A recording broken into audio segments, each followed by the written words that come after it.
Fruits of the Void.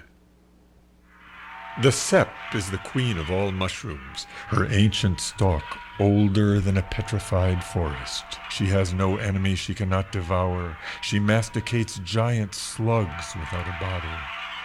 Every mushroom in the universe earnestly respects the sep as their leader who will guide their kingdom among the eternal dwellers of the universe. New planetoids in ever more solar systems are being colonized by the sep's fungi. In exchange for the new habitat, the fungi make available food, air, and energy from the once sterile rock so animals and plants can grow again to make food for the fungi. It's a wonderful and mutually beneficial relationship. In her guided planet ship, the sep follows a special magnetic path through the universe, visiting all of her blessed fungal planetoids. Some of the planetoids in particular have been created for human interaction and exploration. She had designed these examples to be easily interpreted by even the most basic humans. Rotocora is one of these planets.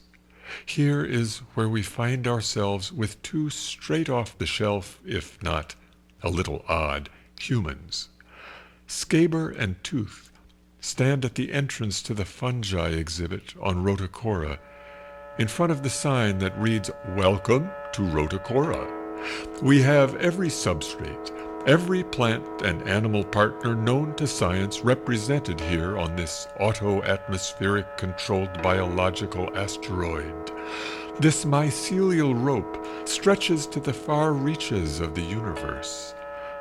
When you attach yourselves, you are fed oxygen and electrolytes, so you can do our work while suspended in space. The sep very much hopes you enjoy your visit.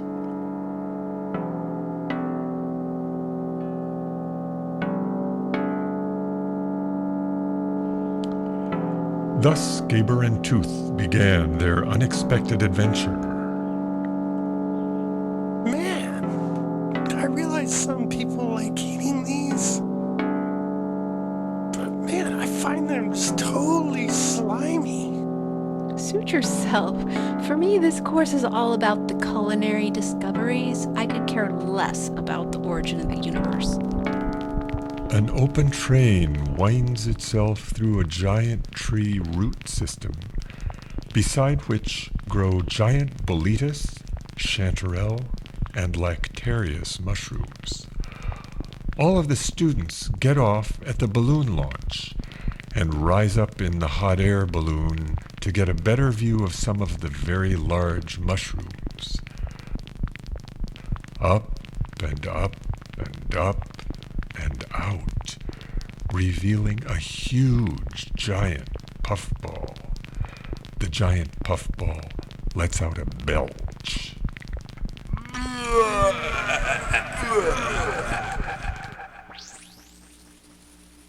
Well, ladies and gentlemen, that sounds like a warning.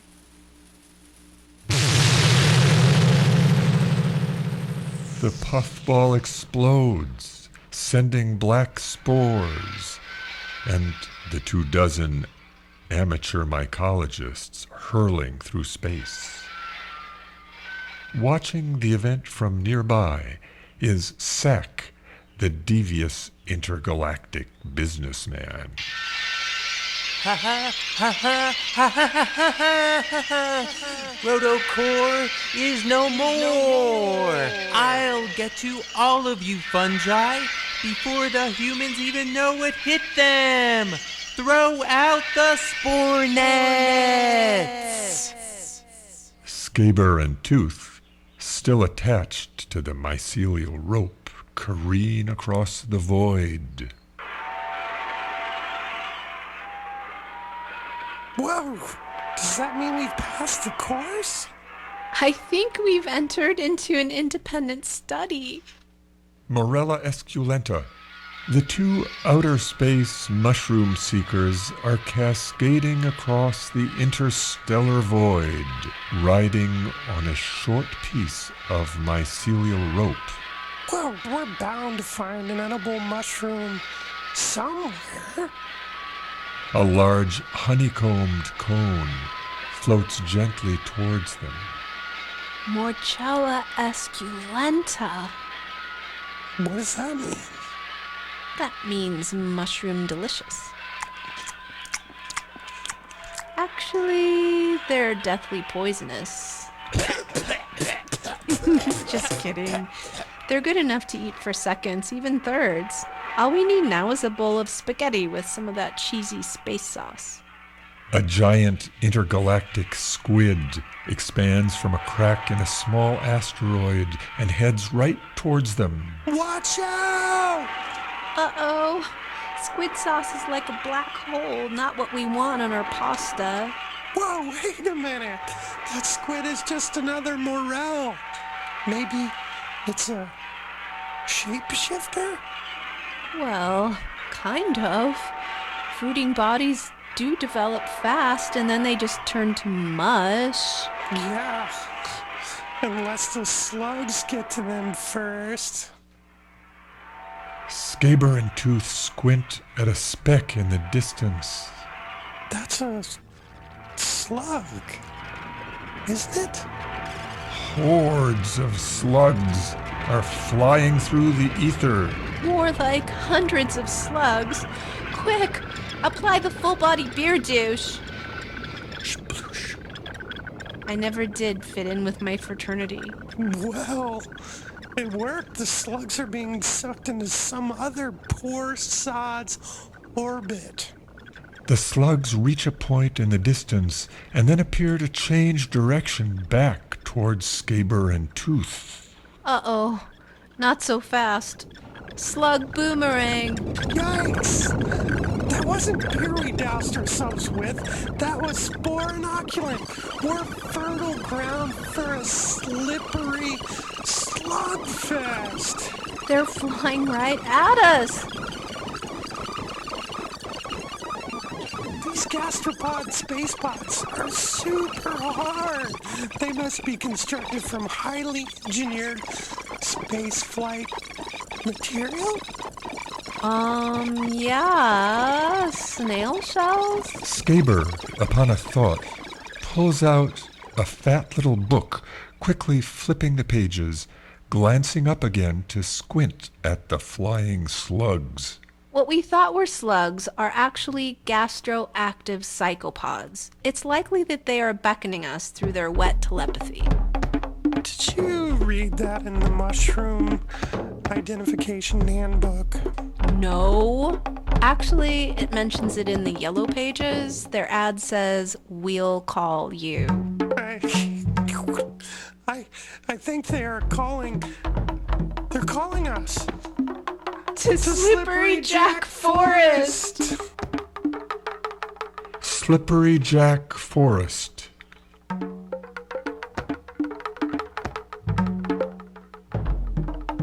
There is a wet sheen on everything. Man, this place is dank. And it's reeking of cannibalism. No wonder. Look at what the psycho slugs are doing to the slippery jacks. They've got to be second of kin. Whoa! The gastroactive psychopods are chewing so fast. Whoa, and look, new slippery jacks are sprouting up just as fast. Every surface is homono oozing. Mycelial mudslide. The river of ooze carries them like a slip and slide through the forest. They reach out and grab a branch off a tree that crosses over the river. Hold tight. Man, this is just like in other sectors of the universe where rhubarb gets thermodynamically modified. Whoa, what do you mean, cooked? Yeah, that's it. Man, when that happens, every surface oozes. Their streets turn to a salad of slime. In fact, I once heard on the radio that rhubarb is the direct plant link between slugs and slippery jacks. Was that a scientific statement? Yes, it was verified by Art Bell's personal chef. I can't say that this slime is giving me much of an appetite.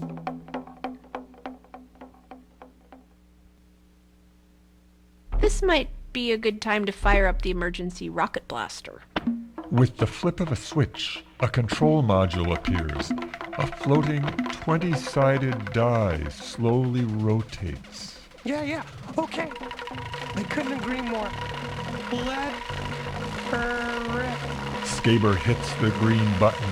The die spins faster and faster to a locus of time reverse, and then slower and slower as the world around spins faster and faster around the slowing die. Suddenly, the world and the die halt completely. The two find themselves floating down into tall grass, growing taller as they land. The giant grass towers over them as they reach the ground. Interstellar lawn. Sure is green. The grass is always greener in outer space. They should say that. Oh, look at it. The grass is as tall as telephone poles. How do you take care of a lawn that covers half the nebula? I'm sure it's a lot of work, but, I think we're in a great place to find some new mushrooms. These are primordial nesting grounds of several LBMs. Really? We've seen the exact same little blue men everywhere we've been. One that I'm particularly interested in finding is the lawn mower's mushroom, which falls in the category of if you eat enough of them, you might feel more than a little weird.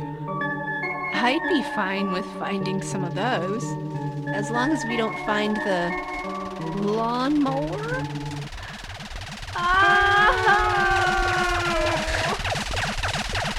Impossible! With 247,000 light years of interstellar lawn to cut, what is the chance of the lawnmower catching us here? Well, if it's fast as it is wide, we'll be done in no time. Ducking cover! The blade comes whirling directly overhead. Crew cut! They both stand up, looking a little funny with their haircuts. The cut grass reveals a once hidden mushroom landscape. Rest assured, you're not the only freak with the weird haircut. Just look at those shaggy animals. They must be an uncommon breed. So, tell me this. What is the difference between a llama and an alpaca? The mower has revealed everything. We've landed in a cuddly, furry, petting zoo kind of place. Whoa, look at that dude. He's so shaggy. He could be a huge mop. Okay, I dare you to go up and pat him on the butt. Okay, but if it turns around and bites me, you have to shoot it with your heat gun. Skaber approaches the shaggy animal. He gets close and appears to touch it, and then lurches back. This dude is not a dog. Quick, throw me a ream of white copy paper. This comet is going volcano. Here, get as many blot prints as you can. I know a wonderfully masochistic psychoanalyst that will put it all to use. Hey, how about that younger comet next to him? Younger constitution, firm flesh, ready for eating. Oh yes, that comet I will slice with butter and serve hot. Soon, a steamy, buttery mushroom platter appears floating in from the distance over the grassy lawn. Do some smell funny, and I don't mean the way something smells when you eat comet mushrooms. No.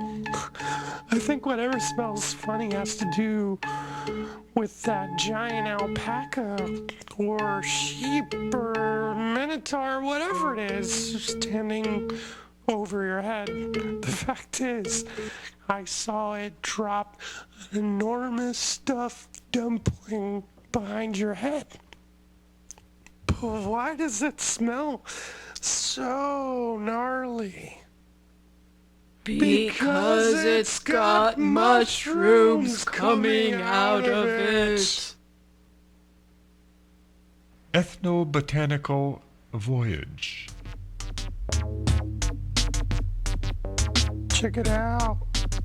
Burpa, burpa, burpa. Purple stain. It's fun-loving burpa. It's dung-loving purple. I love dung. Loving, Dung, loving, dung. loving. It's not fun on the brain. Unless it's got that purple stain. Let's zoom in for the closer look. Smells like piles of doo-doo. Just, man, no turning back now. We're headed for the mountains of madness. Nothing more can distract the olfactory sensations from this pungency that is slicing at my nasal passage. Turn on the auto microwave and start ingesting. Maybe if we eat them all, this horrible stench will disappear.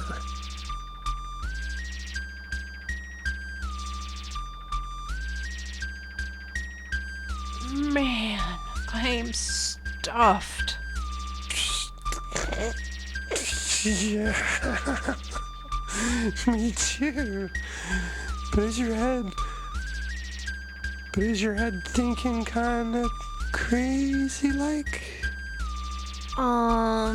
Yeah, the piles of doo-doo are now cyan, magenta, and yellow orbs that I can't differentiate from the rippling sky. In fact, it also feels like my face is covered in doo-doo, and the stench is all stuffed up my nose.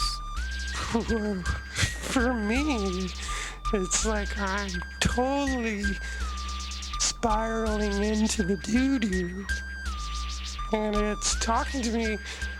It's going like, whoa man, don't eat me. But I'm denying that I'm actually eating it, but of course, knowing darn well that I'm like eating it. What? Wait a minute. You're eating the doo-doo? Yeah, maybe that's why I'm feeling so freaking stuffed. Inundated myself. And a tad soporific. I think it's time to unfold the lawn chairs and have a siesta. All this myco-foraging wears on my body. Every once in a while, it's good to find an entheogen to relax and unwind the mind. Huh.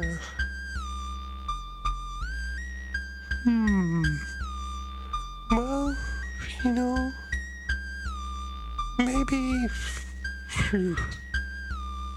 I'm still tripping, but there appears to be an oogle of eyeballs staring down on me. Whoa. I'd have to feign a rational brain to guess that it's either thousands of lost intergalactic mailmen or one giant insect. Its 10,000 eyes are flashing at me like an old New York light board. There seems to be some kind of message. I can't quite make it out. STYLE F-I-S-S-O-L-L-I-M.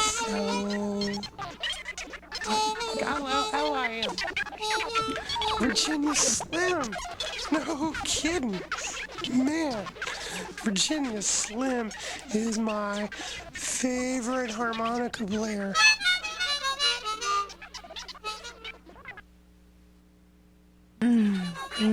I'd say that his frenetic leg rubbing casts a modulating frequency not unlike a gyroscopic harmonica, if that's what you mean.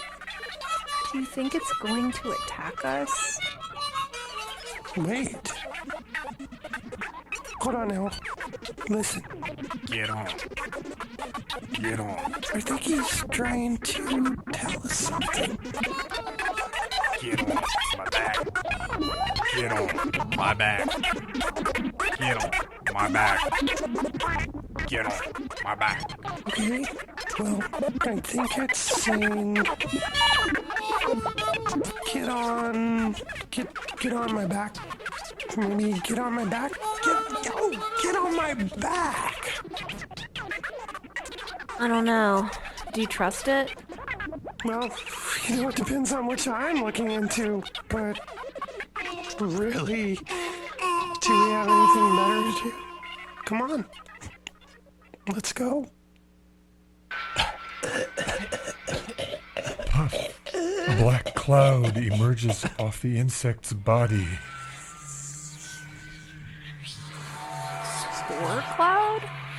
We've been invited on a colony transport mission, and it's too late to decline.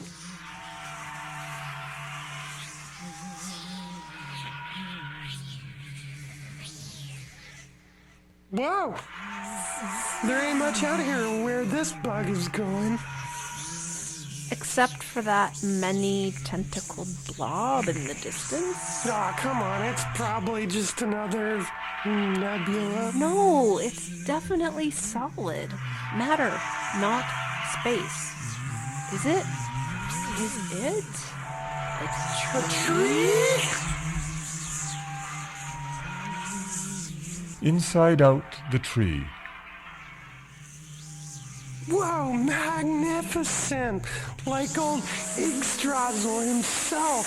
He's getting bigger fast. I think we're heading straight in through the bark.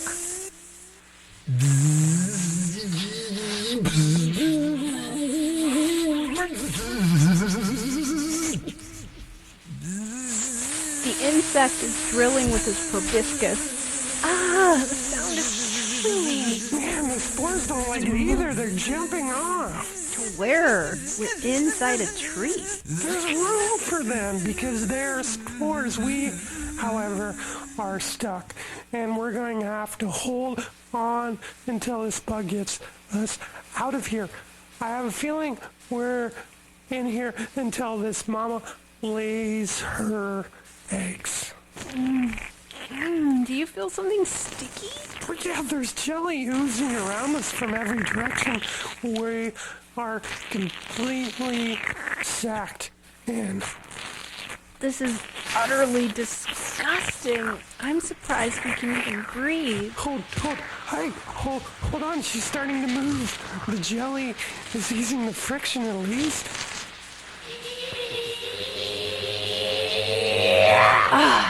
The great outdoors. Abandoned ship. Here, grab this branch. You got it?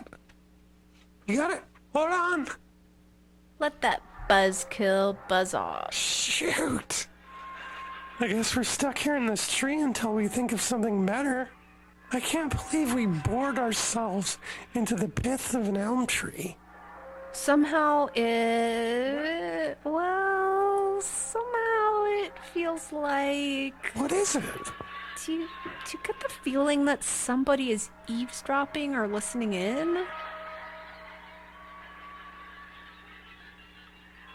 Nobody here. Nobody in this tree, right? Except us? Wait, look. Look closely at the tree trunk. It has ears. Look at them. I think those are ears. No, what else could they be?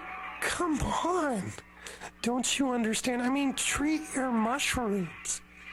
They're, they're very, very, very, very popular in some Far East cuisines.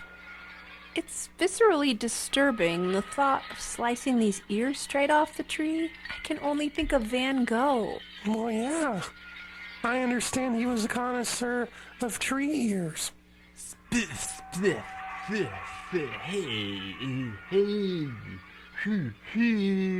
who's there? Who's there? Did you hear that? Oh, we're not the only thing here. Hey, the who's out there? Hey, help! I'm all waxed in. Should we help that dude out? Yeah, man, I'll get my Q-tip. No, that's how I got in here in the first place. Oh, man, probably an intergalactic street cleaner swept him in there.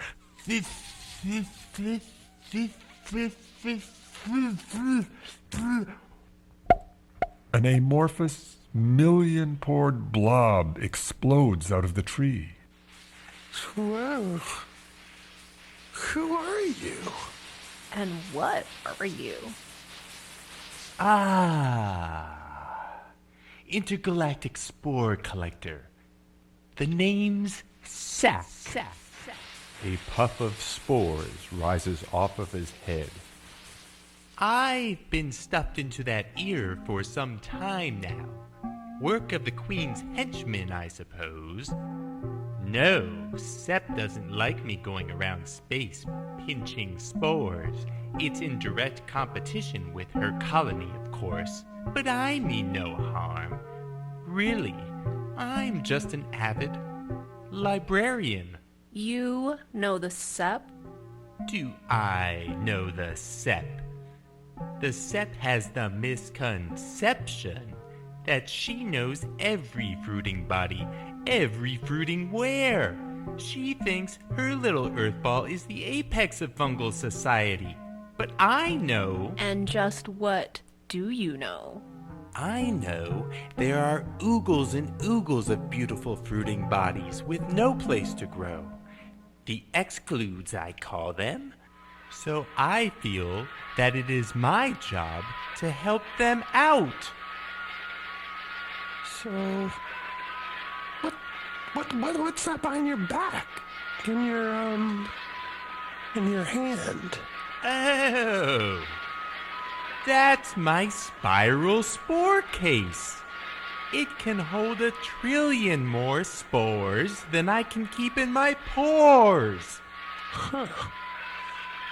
So, where will all your spore friends go to live?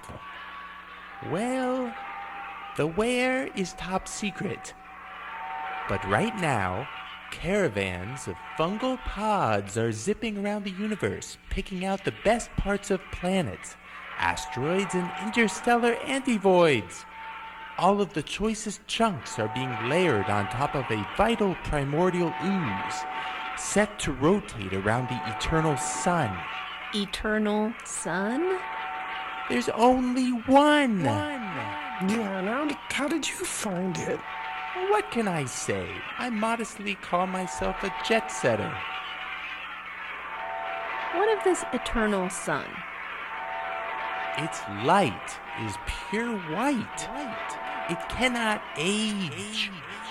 Around its eternal light, I can build an omnipotent solar system where only gods can dwell. These gods are your mushrooms? And I am the mushroom to hold all mushrooms. I have enough sacks and pores and suitcases to carry everybody to their promised land. All of a sudden, in a lightning strike and a poof of spores, Sack disappears. Sack? Apostle or imposter? Well, one thing's for sure. He's gone, and we're still here.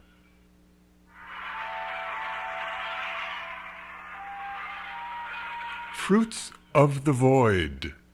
Story, art, and sound, Leif Goldberg. Voices, Keith Wood, Trini Dalton, Leif Goldberg. Narrated by Rip Keller, with Aaron Rosenthal and Ursa Goldenrose on Fly Fungus Fly. All contents copyright 2017.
fungus, fly. Mushroom spores crossing space and time.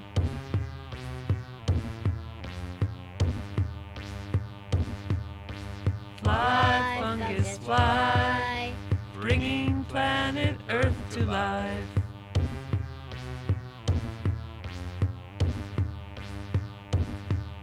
Fly, fungus, fly, mushroom spores crossing space and time.